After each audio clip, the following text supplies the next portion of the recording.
Entramos al motel. Nos dimos cuenta de que no había luz, y antes de que supusiéramos que se trataba de un accidente, vimos gente pasando frente a nuestra habitación. Parecían vestir como monjes, no dejaban ver sus rostros. Nos dimos cuenta de que no debíamos estar ahí, pero ya no teníamos salida. Bienvenidos una vez más, comunidad, a una nueva edición de Relatos de la Noche. Hoy visitaremos moteles embrujados. Moteles al lado de la carretera, misteriosos, donde nadie debería entrar, pero donde lamentablemente los protagonistas de nuestras siguientes historias terminaron pasando la noche. Espero que se atrevan a llegar hasta el final de este episodio y recuerden, la mayoría de la gente no logrará terminarlo, pero habremos unos raros que lo haremos sin problemas, que nos sentiremos en casa. Algunos incluso usarán este episodio para dormir. ¿De qué tipo eres tú? Estás escuchando Relatos de la Noche. Buenas noches, comunidad. Mi nombre es Arturo, trabajo en una empresa que produce conciertos. Somos los que montamos audio, iluminación y pantallas en lugares como el Foro Sol o el Estadio GNP. Por ese trabajo viajo mucho y Cancún es uno de los destinos más frecuentes. Yo prefiero volar, por supuesto. Es rápido y menos cansado, pero viajar por carretera tiene algo que el avión no: kilómetros de selva, el mar a pocos metros del asfalto, tramos tan oscuros que parece que manejas dentro de una cueva. Hace un tiempo manejé hasta allá de noche y aunque no pasó nada extraño, me quedó la inquietud de qué sucedería en esos kilómetros durante la madrugada y la idea se me metió en la cabeza. Por eso un año después decidí hacer ese viaje en moto, no en mi moto grande sino en una motoneta que ha ido mejorando pieza por pieza. Ahorré, la dejé en perfecto estado y pedí vacaciones. Mi esposa me estaba convencida, mis hijas menos, pero de verdad era algo que yo quería hacer, que tenía que hacer. Salí de Los Reyes La Paz rumbo a Cancún. Los primeros 2 días fueron normales, cansados, largos, pero normales. Pasé noche en Cumbres, luego en Villahermosa. Ahí en el bar del hotel un hombre me preguntó por mi moto. Cuando le conté que iba rumbo a Cancún por carretera me dijo algo que se me quedó grabado: no tomes el tramo de Tabasco a Campeche de noche, por favor. Le pregunté por qué. Porque pasan cosas raras por ahí, y no dijo nada más. Yo calculaba cruzarlo con luz, pero una llanta ponchada en Ciudad del Carmen me retrasó. Cuando por fin retomé el camino ya estaba oscureciendo. A las 11 de la noche entra el tramo que atraviesa selva cerrada. No entra luz de luna. No pasan casi coches, solo estoy el sonido del motor. Entonces vi un letrero: hotel a 2 kilómetros. No lo recordaba de otros viajes. No lo marcaba el mapa. Pero llevaba aura ascenso y la idea de dormir bajo techo pudo más. Lo encontré pronto. Era un motel viejo, de esos tipos americanos donde cada habitación da. El exterior. El letrero decía Hotel La Costa. Varias letras estaban fundidas. Entré a la recepción. Un anciano giró en su silla y sin levantarse me dijo el precio. No había más carros, no había ruido. Simplemente acepté. Subí al segundo piso con la llave en la mano. Me acuerdo que la habitación estaba caliente. No había aire acondicionado. No había señal en el celular. La televisión solo mostraba estática. Le escribí a mi esposa que estaba descansando. El mensaje tardó minutos en enviarse, pero salió. Y ahí me quedé dormido. A las 2:47 de la madrugada me despertó un grito. Era un grito de mujer. Me senté en la cama. Silencio. Luego otro grito más claro. Este venía del cuarto contigo. Entonces escuché cómo se rompía un vidrio y algo pesado caía al agua. La habitación daba a una alberca trasera y me acerqué a la ventana. Vi algo. En la superficie flotaba el cuerpo de una mujer. Ni siquiera tuve tiempo de reaccionar cuando vi en la ventana de al lado la silueta de un hombre fumando. Me volteó a ver y con una voz grave dijo: los niños tampoco saben nadar. Cuando dijo eso leando un niño pequeño al agua. En ese momento no pensé. Corrí hacia la puerta, bajé las escaleras. La recepción estaba cerrada con llave. Me asomé por la ventana. Por dentro se veía abandonado. Volteé hasta las habitaciones. Todo estaba deteriorado. Sellos viejos de clausura. Pintura caída. Subí de nuevo por mis cosas. La habitación ya no parecía la misma. El colchón estaba sucio. El aire olía a humedad. Viejo. Mi moto no quiso arrancar. No pasó ningún coche por la carretera. Así que no tuve opción. Volví a entrar y me senté en el sillón hasta que amaneció. Durante la noche escuché pasos en el pasillo, risas de niños, el sonido de alguien lanzándose a la alberca, pero ya no volví a asomarme. A las 7:40 la luz del sol entró por la ventana. Salí. El hotel estaba en ruinas, pero al menos mi moto arrancó al primer intento. Apenas había salido a la carretera una patrulla me detuvo. Me preguntaron ¿qué hacía ahí? Les dije que me había hospedado y se miraron entre ellos. Ahí no hay ningún hotel, me dijeron. Desde hace años que no. Les dije que no les creía. Y creo que me vieron tan pálido, tan afectado, que no querían decirme nada más. Me pidieron que continuara mi camino. Pero insistí. como diablos que no había hotel. Hasta entonces me dijeron que hacía 5 años, si mal no recordaban, un matrimonio con sus 2 hijos se hospedaron ahí. Al parecer, según investigaciones, el esposo sabía que su mujer era infiel. Esa noche de alguna forma salió la verdad a la luz. Todo se confirmó. En un ataque de ira le quitó la vida.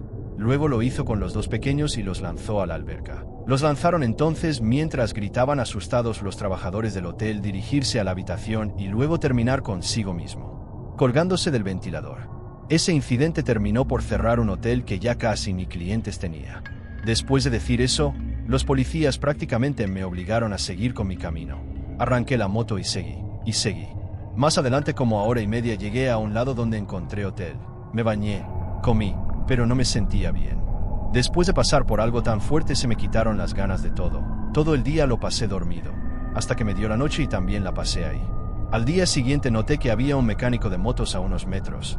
Me acerqué, le ofrecí mi moto en venta, le dije que tenía que regresar a Ciudad de México, pero ya no quería en carretera, en avión. Me ofreció 10,000 pesos y no lo pensé. Como la factura es digital, se la proporcioné. Hicimos trato y tomé el primer camión a Campeche, y de ahí me dirigí al aeropuerto directito y me fui a mi casa. Extrañé mi moto, pero sentí que tenía que deshacerme de ella, y es que estuvo en un lugar con muy malas fibras, en un lugar lleno de maldad todavía. Al igual que mi ropa, esa la tiré en el aeropuerto, solo llegué a mi casa con lo que traía puesto, que igual al llegar lo tiré. Quise deshacerme de todo lo que estuvo en ese lugar. Me gustaría también poder tirar esa parte de mi memoria. Espero de verdad que te guste mi relato, que lo creas y lo puedas compartir. Hola comunidad, es un gusto saludarlos. Hace tiempo publicaron una historia sobre mi papá que me dio mucho gusto escuchar y que todos ustedes pudieran llegar a conocerla, a conocerlo a él a través de su relato. Esta vez traigo una muy diferente. Es una historia que me da algo de pena compartir y que por obvios motivos era completamente anónima. Sucedió en la ciudad de Puebla. Ahí se habían ido a estudiar mi novio y mis 2 mejores amigos. Como muchos sabrán, Puebla es la ciudad con más universidades en México, y bueno, esa suerte me tocó, que la gente que más quería se fuera. Yo me quedé estudiando en la Ciudad de México, pero cada que podía me iba para allá para sentirme cerca de ellos.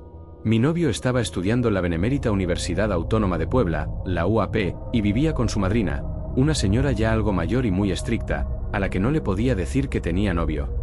Por eso era mi mejor amiga quien pasaba por ahí en su carro y luego nos íbamos a su departamento y ahí nos quedábamos hasta la mañana siguiente cuando yo me regresaba a la CDMX. Sin embargo, después nuestra amiga empezó a tener compañeras en el depa y pues, finalmente no pudimos seguir quedándonos en su habitación. Así que con algo de pena, debo decir que para nuestro aniversario, una noche en la que íbamos a cenar y luego la llevaría a su casa, decidimos buscar un hotel. Era martes 13. Luego entre comillas la fui a llevar, se escapó por la ventana y buscamos un lugar cerca de su casa, por si le llamaba su madrina, por si se daba cuenta o lo que fuera, por si tenía que volver pronto. No es para nada la zona más popular en la ciudad, pero como en todos los lugares, nunca falta un motel donde estar. Tomamos un taxi de aplicación que nos llevó a uno cerca. Y con motel me refiero a esos lugares donde puedes alquilar habitaciones por hora, para parejas, donde entras con tu carro y cada habitación tiene un garaje para la privacidad de los que acuden. Creo que se les llama diferente a otros lugares, pero ustedes entienden, ¿no? ¿Qué tipo de lugar era?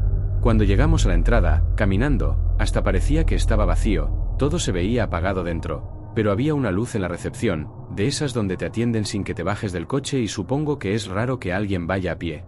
Pedí una habitación y me dijo una señora que se notaba que era de limpieza y no recepcionista, que ya no había nada disponible, que todo el motel estaba ocupado. Le insistí, le pregunté cómo era posible que en un martes todo estuviera lleno y la señora solo se encogió de hombros, pero entonces vi algo al fondo, detrás de ella. Había una cuadrícula totalmente vacía, salvo por un cubículo, con una llave aún ahí. Le pregunté que si esa habitación estaba disponible. La señora volteó con extrañeza, la vio. Me dijeron que todo estaba ocupado. Respondió.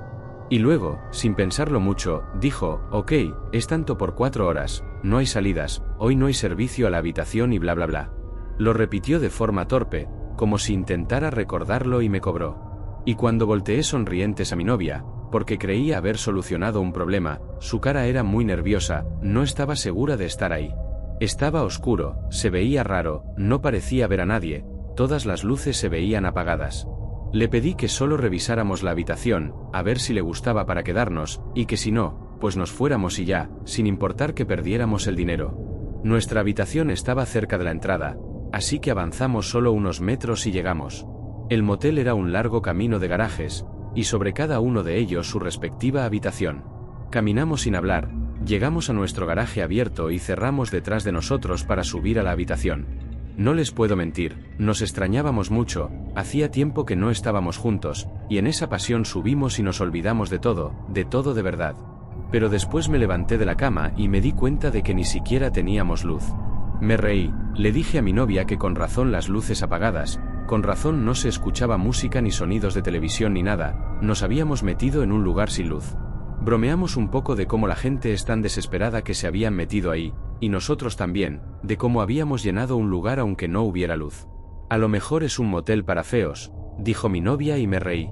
Me dirigí a tientas al baño porque no se veía nada. Intenté buscar la taza pero parecía que estaba en medio de tela negra, no me veía ni las manos, por más que mis ojos ya debían estar acostumbrados a la oscuridad.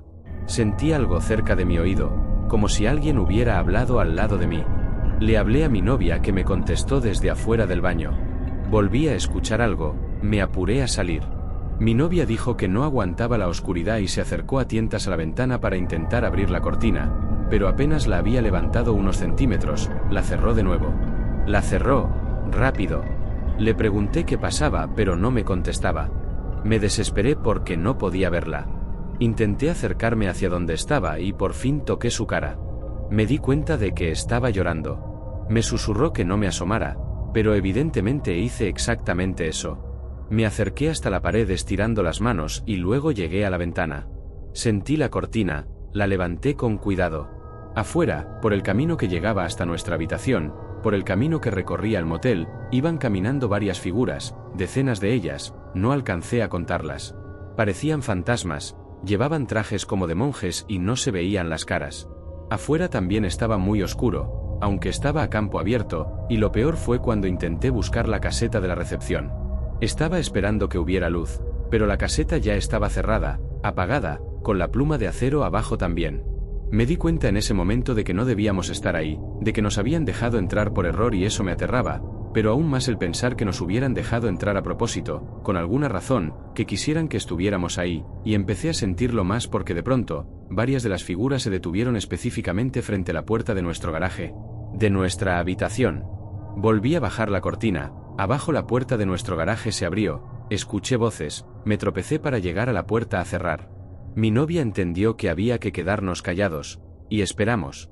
Luego los pasos se alejaron por las escaleras, volvieron al garaje, me moví muy lentamente para ver de nuevo por la ventana, mis movimientos de verdad fueron milimétricos, para que nadie se fuera a dar cuenta de que estábamos ahí. Vi dos figuras viendo hacia nosotros, pero no dejé caer la cortina para no hacer movimiento, simplemente seguí viendo. Y después de unos segundos, siguieron caminando para continuar el camino que seguían los demás, hacia el fondo del motel. Buscamos a tientas nuestra ropa, le pedí perdón a mi novia por llevarla ahí, le dije que tendríamos que correr. Estuvo de acuerdo. Salimos de la habitación, en las escaleras también había oscuridad, pero cuando salíamos volteé y juraría que en la oscuridad había una figura ahí, dentro de la habitación de la que acabábamos de salir. Bajamos rápido al garaje, no le dije nada a mi novia, nos asomamos para ambos lados y cuando vimos que no había nadie sin decir nada empezamos a correr. Corrimos tan fuerte como podíamos hacia la salida, escuchando luego voces cantando en el fondo. Al salir del motel por fin vimos calle abajo, una avenida grande donde seguramente al llegar estaríamos a salvo, pero algo me dijo que no debíamos ir ahí, que no íbamos a alcanzar. En lugar de bajar hacia allá pensé en otra cosa, había un terreno baldío casi enfrente del motel, muy cerca, y jalé a mi novia hacia allá, nos escondimos detrás de un matorral, ahí nos tiramos para ver, en eso un coche salió a toda velocidad del motel y aceleró hacia la avenida. No sé si iban por nosotros, pero nos quedamos ahí esperando casi una hora, escondidos, hasta que tuvimos valor de salir. Jamás me había sentido tan mal con mi novia, sentí que la puse en peligro por mi calentura, tengo que ser honesto con ustedes. Días después investigamos sobre ese lugar, hay rumores de que ahí hay muchas apariciones de fantasmas, que pasan cosas muy extrañas, como figuras que te ven en la oscuridad, dentro de la habitación, y al prender las luces ya no están, pero no hay ninguna información sobre sectas, y yo sé que eso fue lo que vi, de eso estoy seguro, de lo paranormal, de las voces en el baño, De la figura mirando desde la habitación cuando nos íbamos, pues, tengo que dudar, el miedo, la oscuridad, la adrenalina. Pero de lo demás estoy seguro. Por el resto de nuestra relación me la pasé disculpándome con mi novia por ese evento, y hoy que ya no somos nada, me pregunto si me perdonó en algún momento de verdad. Esa noche estuvo en riesgo su vida, la mía, lo sé. Nos ayuda mucho saber si les está gustando el episodio, si les gustan los temas, la duración, o si hay algo que tenemos que mejorar. Recuerden que aún hoy si compran en Amazon su libro de relatos de la noche, les llega para este 14 de febrero, yo creo que es un gran regalo para alguien con quien compartan este gusto, esta pasión por las historias de terror. Les dejo el enlace como siempre en la descripción, así como a todas nuestras redes sociales para que nos sigan por allá, y sin más continuamos con una historia más esta noche. Yo iba en la Facultad de Medicina de la Universidad de Querétaro. Además, por cuestiones familiares tuvimos que mudarnos de urgencia, y conseguimos una casa en renta porque mis papás conocían al dueño. Cuando fuimos a verla todavía tenía muebles y cosas de la familia anterior. El dueño dijo que se habían ido por deudas y que habían dejado todo. Lo raro era que no solo habían dejado muebles, también ropa, papeles, incluso platos con restos de comida seca en la mesa, como si se hubieran ido de repente. Pero, comunidad, lo que más me inquietó de todo fue una habitación al fondo, junto a la cocina, tenía candado. El dueño dijo que esa no se podría abrir por ningún motivo, que la usaba como bodega y que en unos meses iría por sus cosas. A mí no me gustó ese detalle, pero la urgencia pudo más. Nos mudamos una semana después. Desde el primer día la casa se sentía distinta cuando la fuimos a ver. No sé explicarlo bien, no era miedo inmediato, era tristeza, y por ejemplo la sala y el patio siempre estaban más fríos que el resto de la casa. Mi perrita, una French Poodle Mini Toy, empezó a comportarse extraño también. Se quedaba viendo esquinas vacías, gruñía bajito y luego corría a esconderse. A veces se quedaba ladrando justo a donde estaba la habitación sellada. Yo me quedaba estudiando esta tarde. En época de parciales me daban las 2 o 3 de la mañana despierta, y a esa hora comenzaba. Se escuchaba claramente en el patio, alguien arrastrando algo muy pesado, lento, como metal contra cemento, y a veces también un tintineo de cadenas. Sí, yo sé cómo suena eso, pero les juro que no era mi imaginación. No era viento, era un sonido definido, totalmente claro, siempre cuando yo era la única despierta. Nunca me atrevía a asomarme, me limitaba a quedarme quieta, subir el volumen de mis audífonos y rezar en silencio. Y siempre después de unos minutos el sonido se detenía, y eso pasó varias noches. Con el tiempo empecé a sentirme diferente, triste sin motivo, irritable. Mis papás comenzaron a discutir más de lo normal, la casa parecía afectar todo, pero lo que terminó de romperme ocurrió una tarde. Estaba solo en la cocina lavando trastes, había sol todavía, no había música, no había viento, no había nadie. De pronto sentí como la temperatura bajó de golpe, y luego sentí algo en mi tobillo, dedos largos, fríos, muy fríos. No fue un roce, no fue mi imaginación, fue una presión clara que me sostuvo por un segundo, que me apretó antes de soltarme. Solté la taza que tenía en la mano, se hizo pedazos, y salí corriendo al patio delantero. Me quedé ahí sentada, llorando hasta que llegó mi mamá. No había dicho nada hasta entonces. Me había aguantado porque necesitábamos un lugar donde vivir, pero ahí ya conté todo. Pensé que no me iban a creer, pero mi mamá me dijo algo que yo no esperaba: yo también quiero irnos. Nos mudamos esa misma semana, perdimos dinero pero no nos importó. Pasamos menos de 3 meses ahí, la habitación sellada nunca se abrió. Solo he pasado por cuestiones de azar cerca de esa casa, y en 2 ocasiones al frente de ella. En todos estos años la casa hasta la fecha continúa deshabitada, y si la llegan a rentar solo lo hacen por muy poco tiempo, seguramente creo yo por las mismas manifestaciones que me tocó presenciar de primera mano. Pero espero que a nadie la hayan tocado como a mí, cuando tomaron mi pierna, cuando pude sentir de forma clara, factible, de forma física a lo que sea que habitaba esa casa. Comunidad, me despido con un hasta pronto, ya que como comenté al inicio cuento con más experiencias que no puedo explicar, y donde a veces quedan muchas más preguntas que respuestas. Espero que esta historia, si la llegan a publicar, sea de su agrado, aunque sea sencilla. Saludos desde un rincón de esta ciudad de Querétaro, que tengan muy buenas noches. Querida comunidad, Únicamente quiero decirles que pronto, muy pronto viene una historia que pinta para ser una saga. Estamos en la última etapa de preguntas con la persona que nos ha compartido su historia porque queremos que tenga un panorama muy amplio, no solo de lo que ocurrió y del contexto, sino también de cómo está la situación ahora, de qué consecuencias han tenido los terribles hechos que vamos a narrarles. Únicamente les voy a pedir su opinión respecto a una cosa. ¿Les gustaría que fuera en 3 partes para irla descubriendo poco a poco, o que aparezca de una sola vez en un episodio extra?